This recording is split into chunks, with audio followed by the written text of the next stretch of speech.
안녕하세요. 저는 무려 50년 세월 동안 길을 잃고 방황한 50대 여자입니다. 제가 50년이나 길을 잃었다니 대체 무슨 사연인지 궁금하실 거예요. 말 그대로 전 50년 전 낯선 길에서 가족들과 생이별을 하고 외로운 삶을 살아왔습니다. 좋은 사람을 만나 가정을 꾸리기도 했지만 그 행복도 영원하진 않더라고요. 그래서 전 모든 욕심을 내려놓고 남에게 봉사할 수 있는 직업을 택했습니다. 제게 주어지지 않은 걸 바라보기보단 제가 가진 것에 만족하며 헌신하다 보니 제게도 큰 축복이 찾아오더군요. 긴 이별의 세월 끝에서 마침내 저에게 찾아온 기적을 여러분께 자랑하고 싶습니다. 재밌게 들어봐 주세요. 저는 모두가 어렵고 힘들던 시대에 어린 시절을 보냈습니다. 그 시절을 떠올려 보면 다들 가난했지만 그래도 사람 냄새가 나던 시절인 것 같아요.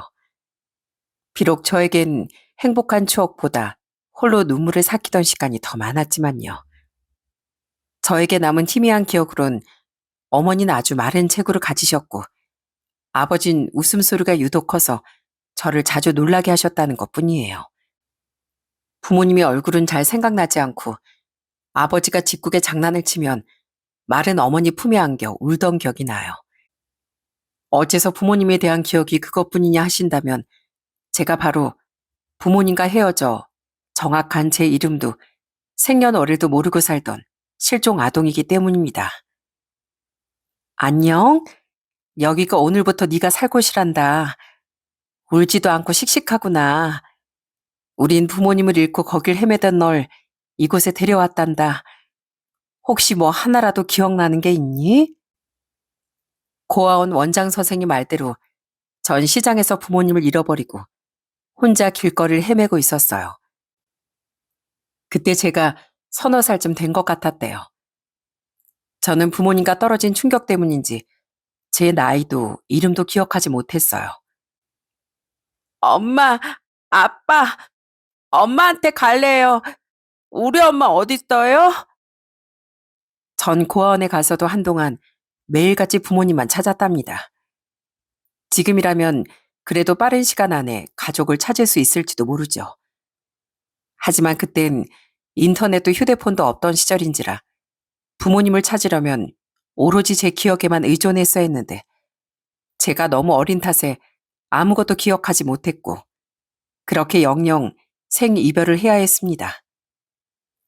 네 이름도 기억 못해서 큰일이구나.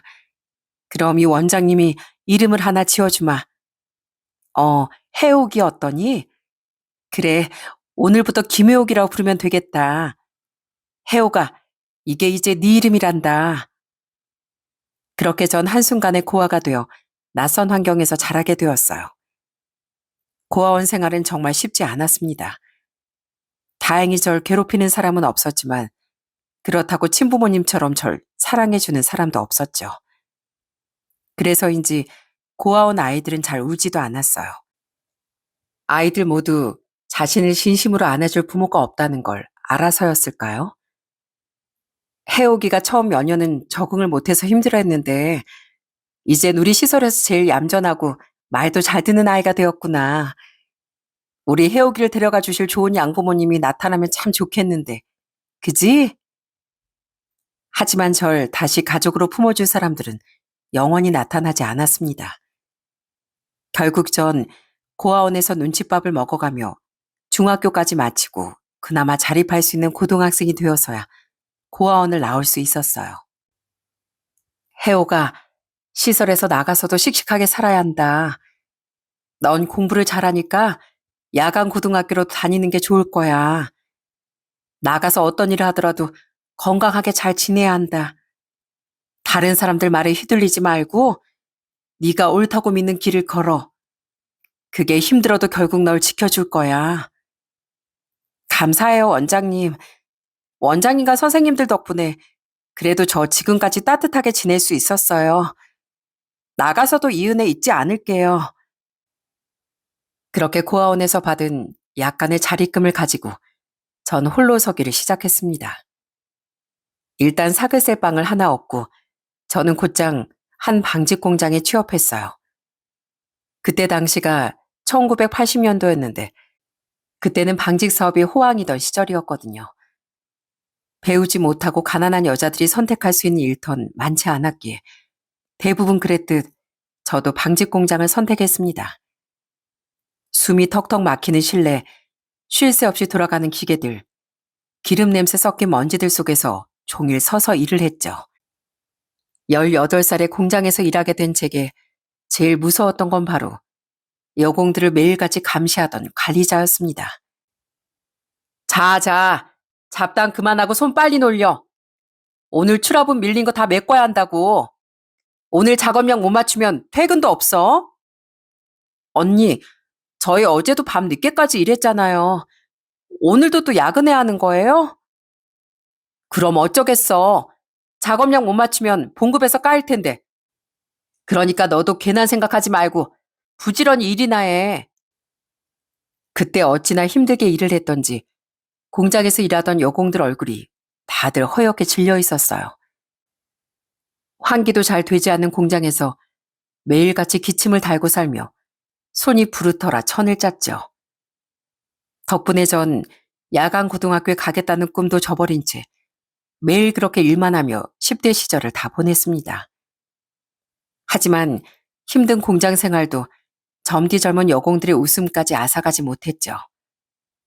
저와 친한 언니들은 고단한 몸을 이끌고도 퇴근길이면 어김없이 달큰한 냄새가 진동하는 분식집에 모였고 잠깐이나마 즐거운 수다를 떨었습니다. 혜호가 그거 알아? 옥순이 언니 남자친구 생겼대. 진짜 놀랄 노짜 아니니? 매일같이 야근인데 대체 남자는 어디서 만났대? 얘 전쟁통에도 애는 낳았다는데 연애가 뭐가 어려워서 못하겠니? 눈빛만 몇 번 오고 가도 불붙는 게 마음인데. 어머, 근데 혜옥이 네 얼굴은 왜 빨개졌어? 너도 이제 20살인데 연애도 해보고 남자도 만나봐야지. 그 당시 20대 초반이던 공장 언니들은 매일같이 연애나 남자친구 얘기를 하며 깔깔 웃었습니다. 전 그때마다 수줍어서 얼굴이나 붉히고 있었고요. 그때 전 누굴 만나야겠다는 생각조차 할 여유가 없었어요. 당장 혼자 먹고 살 길이 더 막막했으니까요. 그래서 그저 가끔 떡볶이나 풀빵을 사 먹는데 만족하며 살았습니다. 공장 근처 분식집을 하도 자주 가다 보니 이젠 분식집 사장님이 절 보면 해옥이 왔네 하며 반겨주실 정도였으니까요. 해옥이 얼굴이 왜 이렇게 헬쑥하니? 어제도 야근한 모양이구나. 아저씨가 오뎅 좀 더 줄 테니까 많이 먹고 가. 밥이라도 잘 먹어야지. 실제로 분식집 사장님은 여공들에게 부모님 같은 존재였어요. 1인분만 시켜도 몇 명이 배부를 수 있게 항상 넉넉히 음식을 내어주셨고 힘들게 일하는 저를 따뜻하게 보살펴 주셨거든요. 특히 부모님이 없던 저에겐 정말로 큰 위로를 주시던 분들이셨고요. 나도 해옥이 같이 이쁜 딸 있었으면 정말 좋았을 텐데 말이야. 우리 아들 녀석은 성실하긴 해도 무뚝뚝해서 영 재미가 없다니까. 왜요? 저번에 보니까 사장님 아들이 혼자 밀가루 포대도 다 나르고 청소까지 싹 해놓고 가던데요. 그러니까 문제라는 거야. 생전 아프다 소리도 안 하고 머슴처럼 일만 한다니까. 누가 보면 우리가 아들 부려먹는 나쁜 부모인 줄 알겠어. 그지 여보? 그걸 알면 제덕이한테 살갑게 좀 말해보든가. 아들이랑 아버지 사이가 그렇게 남남처럼 서먹해서 되겠어? 우리 아들이 그래도 이 엄마한텐 다정한 아들이라니까. 저는 분식집 사장님 부부가 알콩달콩 대화를 나누시는 것만 봐도 괜히 마음이 따뜻해졌어요. 때론 툭툭 던지는 짓궂은 장난들도 있었지만 그 안엔 서로를 향한 정과 애정이 고스란히 배어 있었거든요. 이렇게 사장님 부부와 가깝게 지내다 보니 자연스럽게 그 아들과도 몇 번 인사를 나눌 수 있었어요.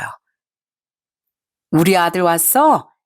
왜 엄마가 전에 말했지? 그 공장 다닌다던 아가씨. 어때? 엄마 말처럼 예쁘지? 아, 네, 안녕하세요.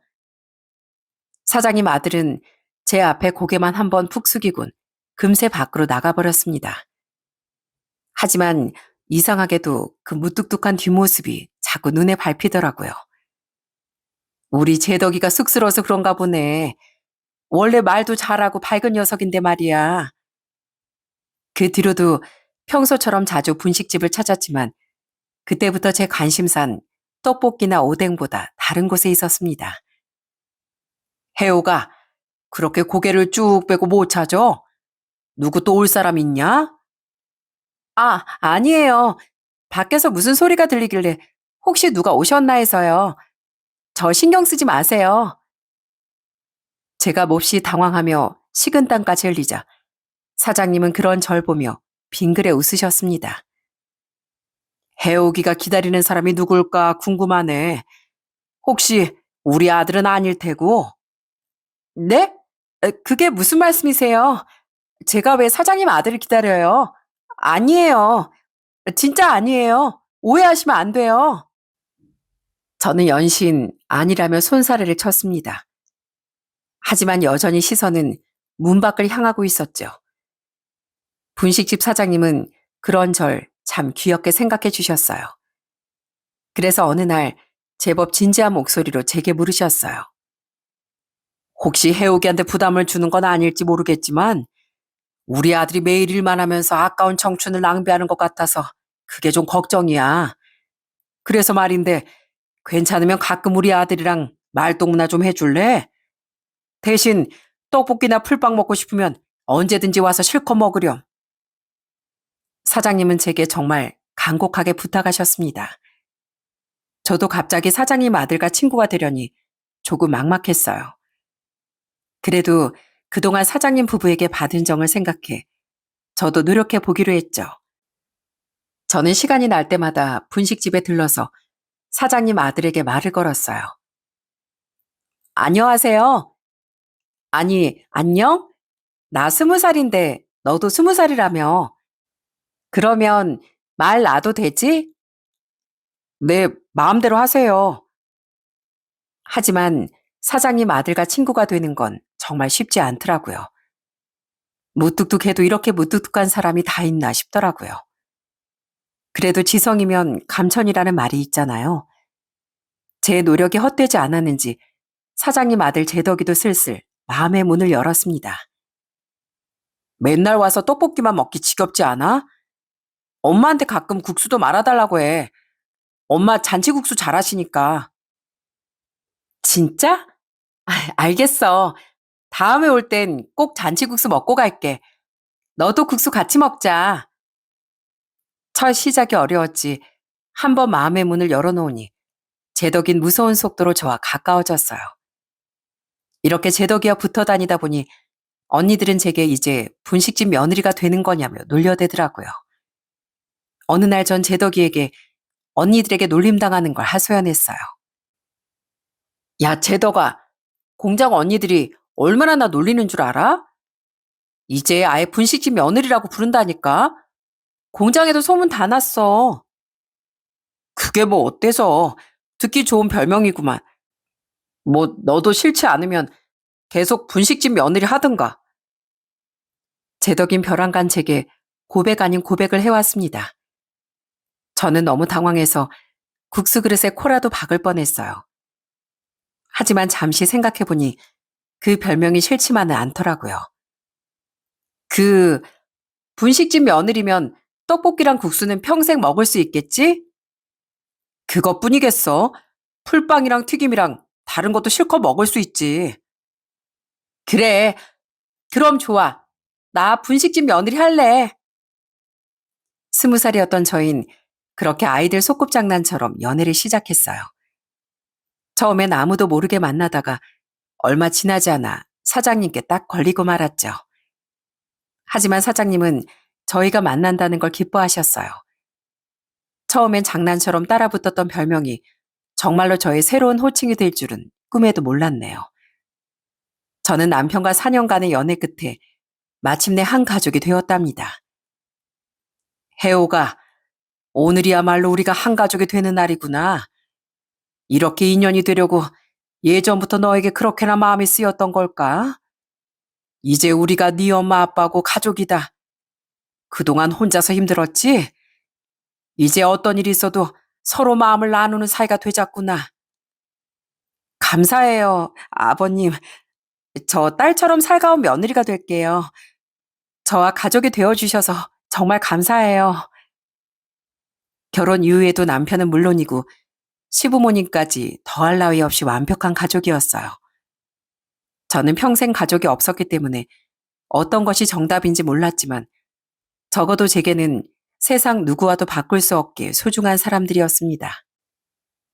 여보, 나 곰곰이 생각해봤는데 앞으로 페인트 일을 배워보면 어떨까 싶어. 앞으로 우리 아이도 태어날 텐데 보수가 좋은 일이 필요할 것 같아서 페인트 공이면 집 공사도 하고 사무실 공사도 하고 여기저기 할 일이 많대. 난 어떤 일이든 당신이 다치지 않고 너무 힘들지 않은 일이었으면 좋겠어. 당신이 몸도 아끼지 않고 성실하게 일만 할 거 아니까. 결혼 이후에 남편은 페인트 일을 배워서 페인트공으로 일했습니다. 저는 공장을 그만두고 시부모님의 분식집 일을 도왔어요. 그리고 몇 년 후에 첫 아이를 가졌고요. 아이를 가진 후에는 남편은 밤낮을 가리지 않고 더 열심히 일했습니다. 원래도 책임감이 투철한 사람인데 저와 아이를 생각하며 더 악착같이 묵묵하게 일하더군요. 겨울엔 손이 터지고 여름엔 땀에 절어 온몸이 소금기에 절여졌지만 남편은 한 번도 힘들다는 말을 하지 않았어요. 여보, 더운데 고생 많지? 이번 달엔 주말에도 쉬지 않고 일했잖아. 그러다가 당신 건강에 문제라도 생길까봐 겁나. 아니야. 다들 이렇게 일하는 걸 뭐. 난 괜찮아. 우리 애들 커가는 거 생각하면 내가 더 부지런히 일해야지. 그래야 우리 애들 대학도 보내고 나중에 시집 장가 갈 때 한 푼이라도 더 보태줄 수 있지. 전 저대로 둘째까지 낳아 육아 집안 살림을 하며 고군분투했고 남편은 남편대로 공사 현장을 누비며 하루도 편히 쉴 날이 없었어요. 시부모님은 그런 저희 부부를 보며 가끔은 눈물까지 글썽이셨어요. 너희가 열심히 사는 거 보면 왜 이렇게 가슴이 아플까? 우리가 부자였다면 너희들이 이렇게 고생하면서 애들 키우지도 않았을 텐데. 가진 거라고 낡은 분식집 하나밖에 없어서 미안하구나. 아니에요, 어머님. 왜 그런 말씀을 하세요? 어머님, 아버님은 아무도 제게 주지 못했던 가족을 선물해 주셨잖아요. 저 그것만으로도 세상 그 어떤 부자도 부럽지 않아요. 그렇게 저희 가족은 서로에게 의지하며 함께 힘든 세월을 이겨냈습니다. 그렇게 아등바등 살다 보니 저도 어느새 40대가 되었죠. 애들도 이제 알아서 학교에 다니고 작은 집이지만 저희만의 집도 하나 가지게 되었고요. 젊어서 그렇게 고생했으니 이제 이렇게 건강하게 늙어가면 좋겠다고 생각하고 있었어요. 하지만 가장 행복했던 그 무렵 청천벽력 같은 소식이 제 가족을 덮쳤습니다. 저희만의 행복한 시간은 무참히 산산조각이 나고 말았죠. 그날도 전 남편 출근시키고 아이들도 다 학교에 보내고 밀린 집안일을 하고 있었어요. 저녁이 다 되어서 애들은 학원 간다고 늦고 남편이 퇴근할 시간이 다 되었는데 웬일인지 집에 오질 않더라고요. 이 사람이 생전 늦는 법이 없는 양반인데 오늘따라 늦네. 저는 남편의 늦어지는 귀가에 갑자기 마음이 불안해졌습니다. 역시 아내의 촉은 무서운 법인지 그때 갑자기 집 전화가 울렸어요. 저는 왠지 떨리는 마음에 조심스럽게 전화를 받았습니다. 거기 문제덕 씨 댁 맞나요? 여기 병원인데요. 문제덕 씨가 의식을 잃고 쓰러지셨어요. 빨리 와보셔야 할 것 같아요. 저는 수화기를 끊을 생각도 못하고 그 길로 곧장 병원으로 달려갔습니다. 급하게 병원에 도착해보니 남편은 다행히 의식을 회복한 상태였어요. 하지만 뜻밖의 충격적인 소식이 절 기다리고 있더라고요. 저희가 검사를 해보니 문제덕 씨 폐에서 이상 소견이 발견되었어요. 다행히 말기는 아니지만 그래도 치료가 시급한 암으로 보입니다. 평생 일밖에 모르던 남편은 불행하게도 폐암이라는 무시무시한 병을 얻고 말았습니다. 혹시나 남편이 오랜 세월 만지던 페인트 때문은 아닌지, 돈 때문에 남편을 사지로 내몰았던 건 아닌지 너무나 가슴이 아팠어요. 여보, 너무 걱정하지 마. 내가 당신 꼭 낫게 만들 거야. 당신이 한평생 우리 가족을 위해 희생만 했던 거, 이제는 내가 갚을 차례야. 그러니까 우리 힘내서 치료 열심히 받자. 당신은 반드시 나을 거야. 그 순간부터 남편의 투병 생활, 그리고 저의 간병인 생활도 시작되었어요. 남편은 다행히 초기의 암을 발견해서 몇 차례 수술과 항암으로도 큰 차도를 보였어요. 이대로 가다간 금방 완치 판정까지 받을 수 있을 것 같았습니다. 당신 이제 퇴원해도 된대. 그래도 우리 방심하지 말자. 암은 완치 판정 받으려면 5년은 있어야 된다잖아. 내가 집에 가서도 당신 열심히 간호할게. 내가 아파서 미안해, 여보. 당신이 내 병 간호하느라 나보다 더 못 자고 못 먹는 것 같아서 걱정이야. 한참 애들 뒷바라지해야 하는 시기에 나까지 걱정 끼쳐서 정말 미안해, 여보. 왜 그런 소리를 해? 내가 당신 아내고 가족인데 당연한 거지. 내 걱정은 하지 말고 당신이 얼른 회복하는 게 나를 위한 길이야. 알겠지? 남편이 병원에서 퇴원하던 날 우리 아이들과 시부모님까지 다 오셔서 함께 기뻐했습니다. 서로 얼싸안고 빙글빙글 춤까지 췄다니까요. 이제 이 병원 냄새는 그만 맡아도 되겠구나 싶었습니다. 하지만 제가 너무 빨리 방심했던 탓일까요? 병원에서 퇴원하고 일상생활을 이어간 지 2년쯤 되던 해 남편은 갑자기 피를 토하며 쓰러졌고 다시 급하게 병원으로 이송되었습니다. 선생님, 이 사람 대체 왜 이런 거예요? 그동안 검사에선 아무 이상이 없었는데 이번에 다시 검사한 결과를 보니 유감스럽게도 전이가 진행된 것 같습니다. 이미 림프샘과 뼈, 간에까지 전이가 된 걸로 보입니다. 저는 도저히 믿기지 않는 소식을 듣고 세상이 멈춘 듯 얼어붙고 말았어요. 지난 2년 동안 얼마나 관리를 철저히 했는데 재발이라뇨. 그것도 이미 손 쓸 수 없이 넓은 부위에 암세포가 퍼져나간 상태라고 하더군요. 재발 소식을 듣고 평생 눈물이 없던 남편은 제 품에 안겨 아이처럼 울었습니다. 나 당신 없으면 안 돼. 당신은 내 분신이야.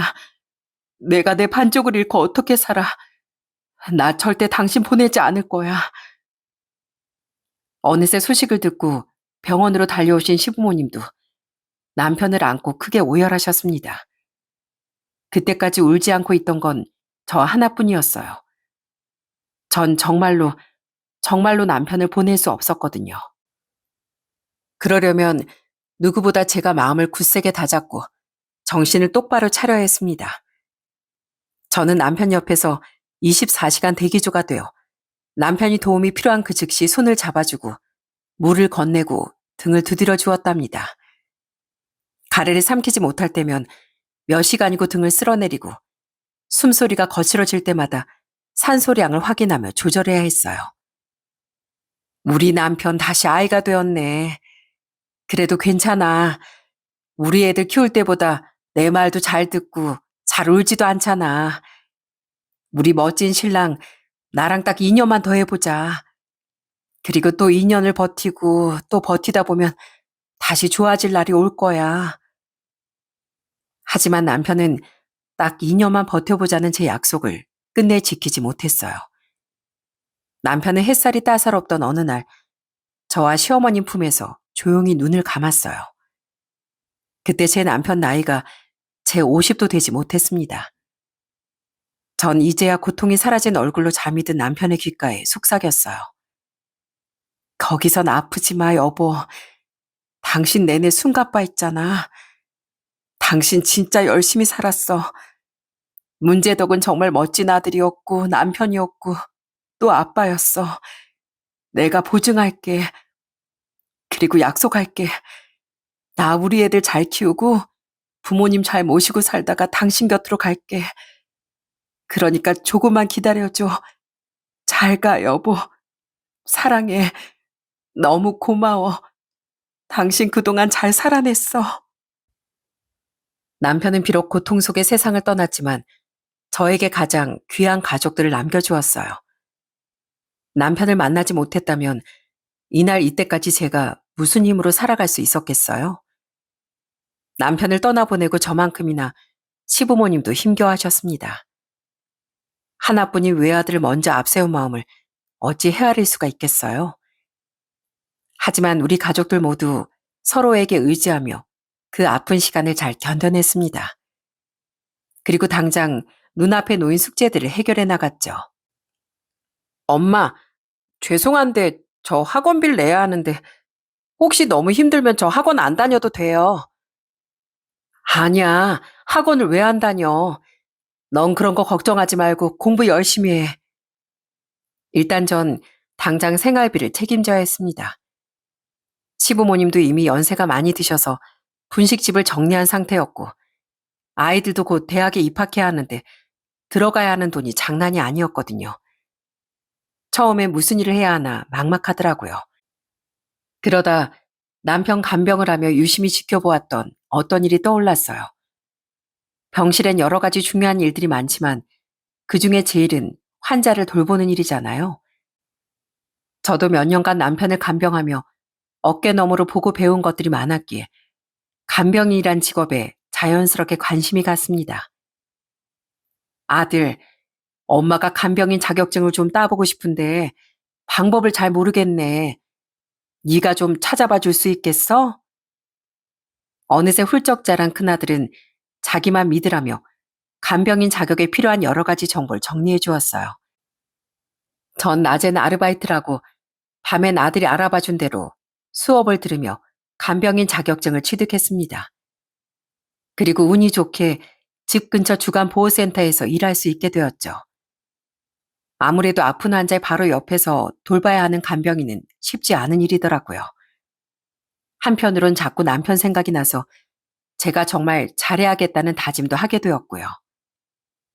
어르신, 어디 불편한 데 없으세요? 필요한 거 있으시면 편하게 말씀하세요. 고맙네, 고마워. 어쩜 이렇게 친절해?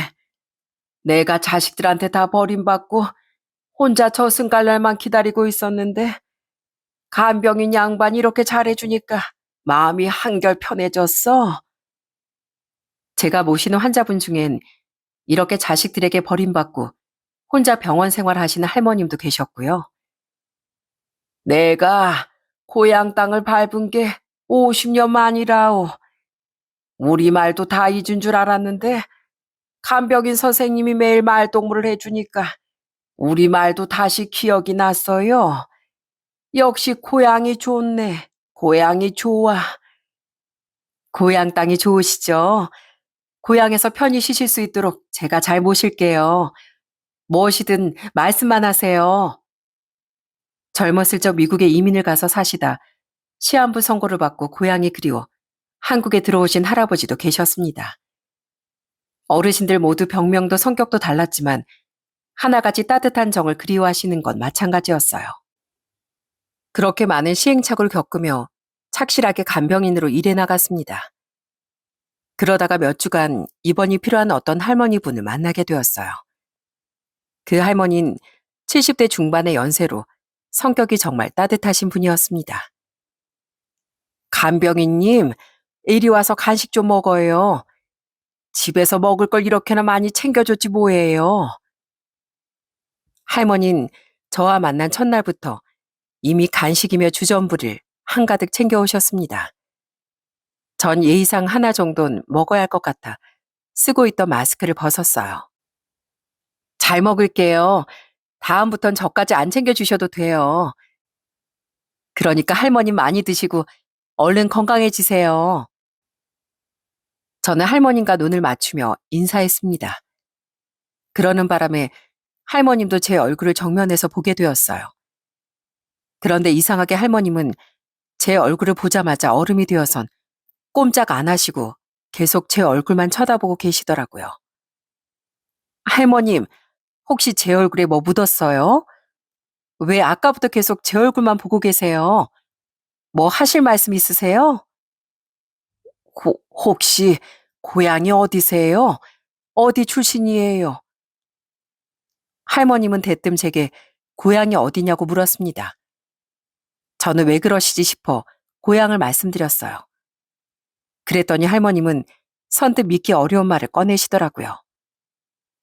그게 내 말이 이상하게 들리겠지만 간병이님 얼굴이 이상할 정도로 내 언니랑 똑 닮았어요.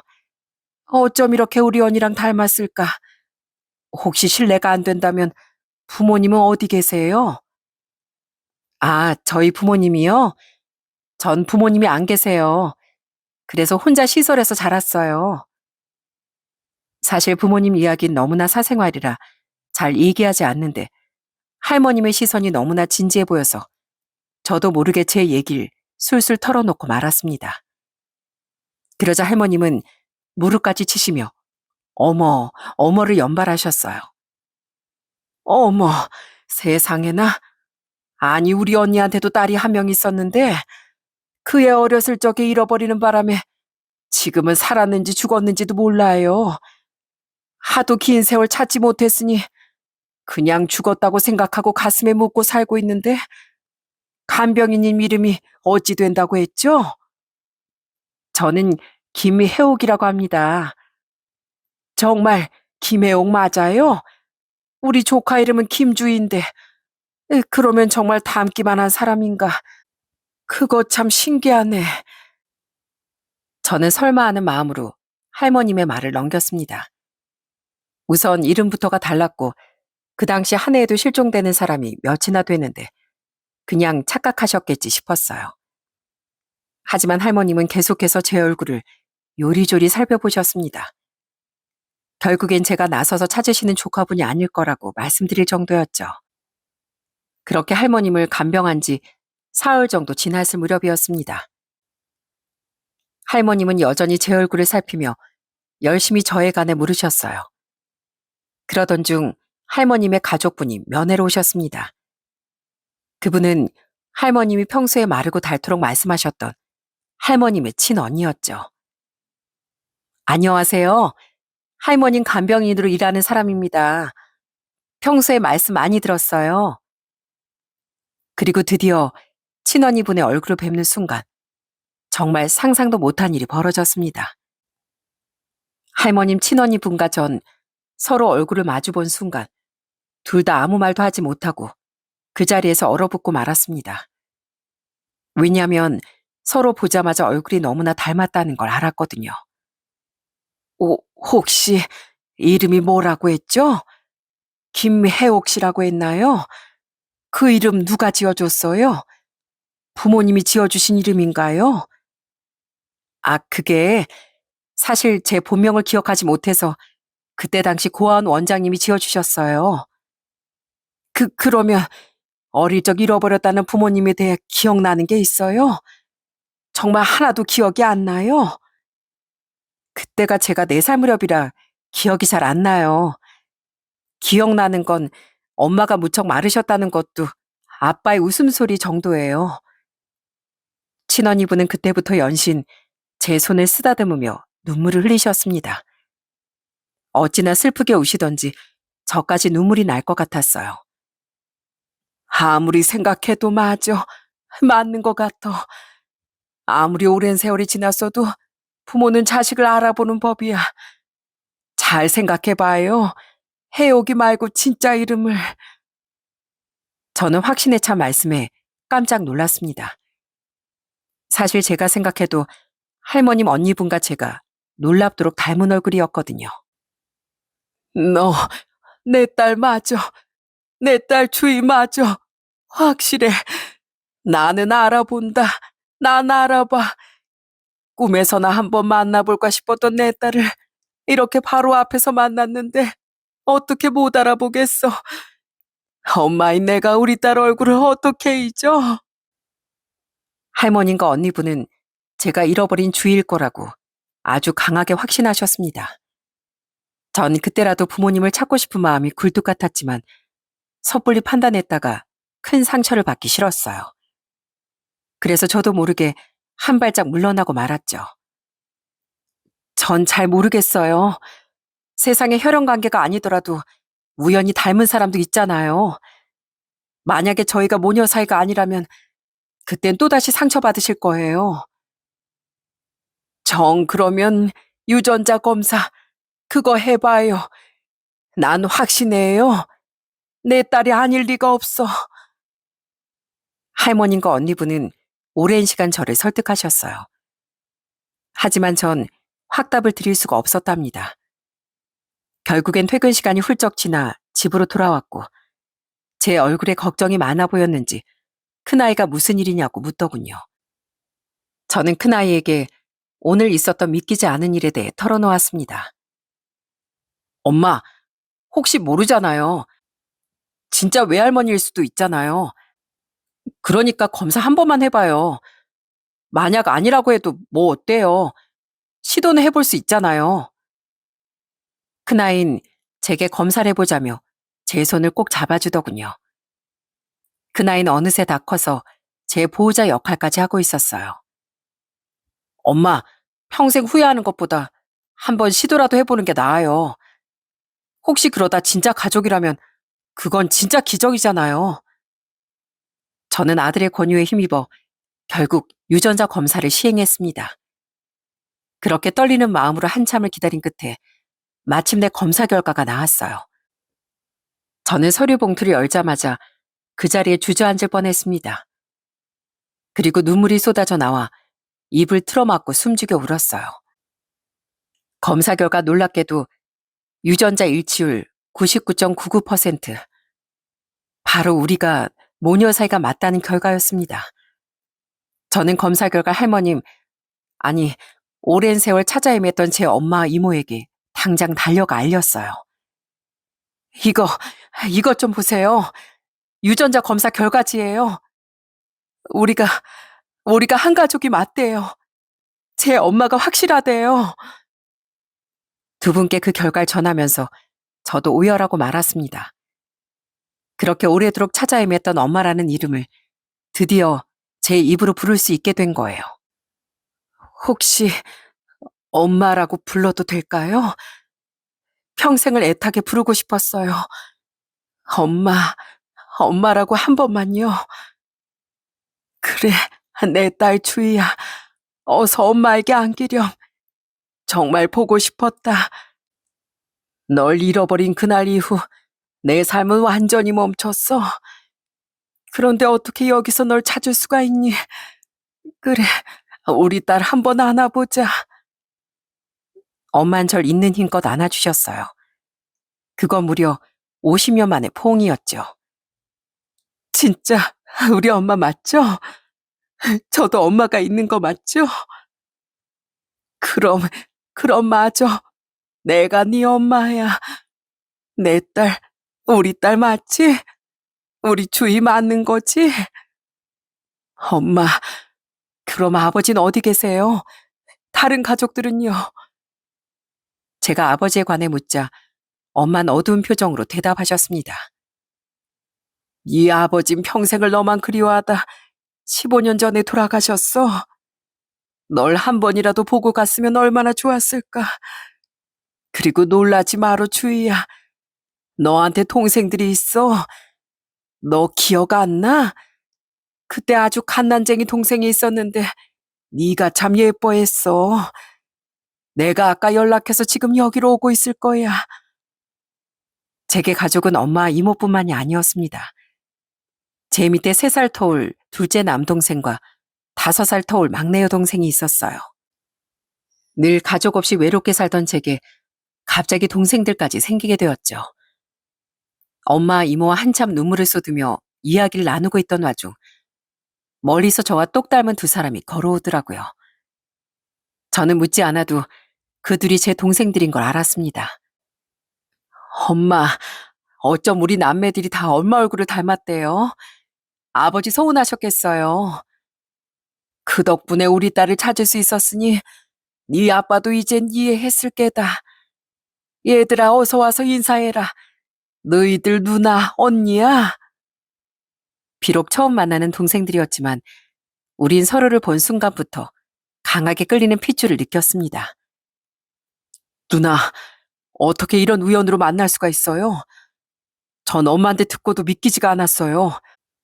누나가 저 갓난쟁이일 때 그렇게 예뻐하셨다면서요? 저 주성인데 기억하세요? 전 주연이의 언니. 한평생 부모님이 언니 얘기를 얼마나 많이 해주셨는지 한 번도 본 적 없는 언니가 꿈에서도 나타날 정도였어요. 전 아주 늦었지만 큰 누나 큰 언니로서 동생들과 진한 인사를 나누었습니다. 50년이 넘는 세월을 거쳐 다시 만나게 된 저희 가족은 저희 집으로 자리를 옮겨 본격적으로 그 긴 세월을 하나하나 되짚어 나갔습니다. 저희 아이들도 소개시켜드리고요. 엄마, 이모, 주성아, 주희야, 인사해요. 제 아이들이에요. 그리고 이 사진 속에 있는 사람이 제 남편이고요.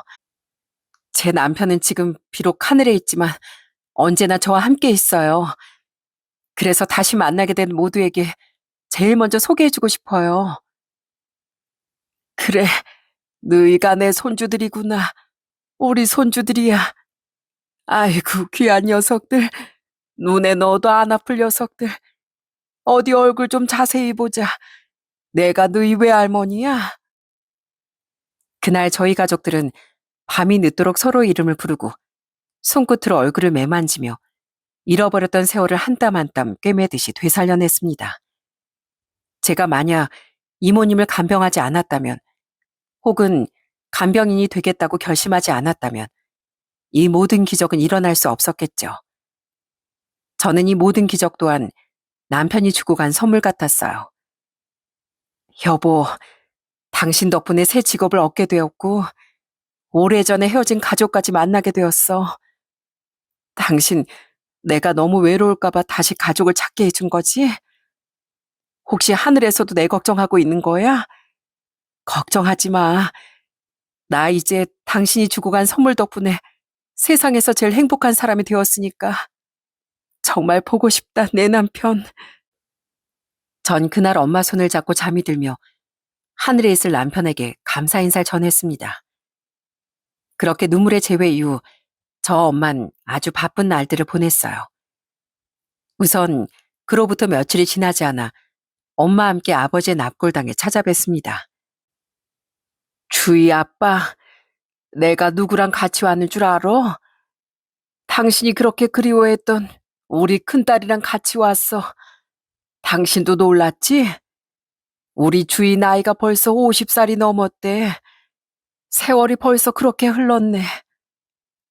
아버지, 이렇게 늦게나마 찾아뵙는 딸을 용서하세요. 살아생전에 만났으면 얼마나 좋았을까요?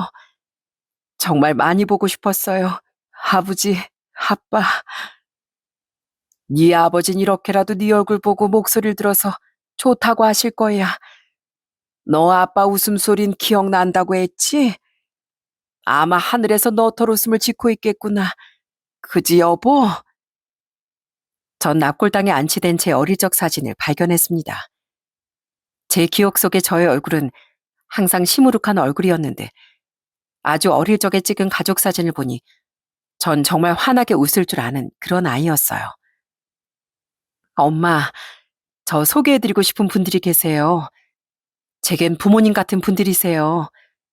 아마 엄마를 보면 저만큼이나 기뻐하실 거예요. 여러분 다 아시겠지만 저에겐 또 다른 부모님이 계시잖아요. 바로 저희 시부모님이요. 아직은 어리고 서툴렀던 절 친딸처럼 보듬어 주신 시부모님을 어서 빨리 엄마에게 소개해드리고 싶었답니다. 제 예상대로 시부모님은 엄마를 뵙고 정말 기뻐하셨어요. 마침 시부모님과 엄마의 연세가 비슷하기도 했고 서로 마치 평생 알던 사이처럼 반가워하셨어요. 딸 자식 시집 보내고 이제야 인사드리는 결례를 용서하세요. 저 주희 엄마 되는 사람입니다. 사돈 어르신, 사부인. 아이고, 저희야말로 인사가 늦었습니다. 비록 우리 제덕인 곁에 없지만 안 사람하고 전 우리 며느리에게 친딸처럼 의지하고 살았습니다. 이렇게 곱고 현명한 딸아이를 저희 집에 며느리로 맞이하게 해주셔서 정말 감사드립니다. 시부모님과 저희 엄마 모두 80을 훌쩍 넘기셨지만 자식을 서로에게 소개하는 순간만큼은 여전히 물가에 아이를 내놓은 듯 걱정스럽고 조심스러워 보이셨어요. 어머님, 아버님, 그리고 엄마, 저 한땐 부모님에게 버림받은 불쌍한 아이라고 생각했어요. 그런데 오늘 보니까 저에겐 이렇게 좋은 부모님이 4분이나 계셨네요. 저 축복받은 사람 맞죠? 그럼 당연하지. 우리 딸은 하늘에서 보내주신 가장 큰 축복이야. 우리 며느린 우리 집의 복덩이지. 복덩이야. 저는 그날 50이 넘은 나이에 처음으로 어리광이라는 걸 부려봤습니다.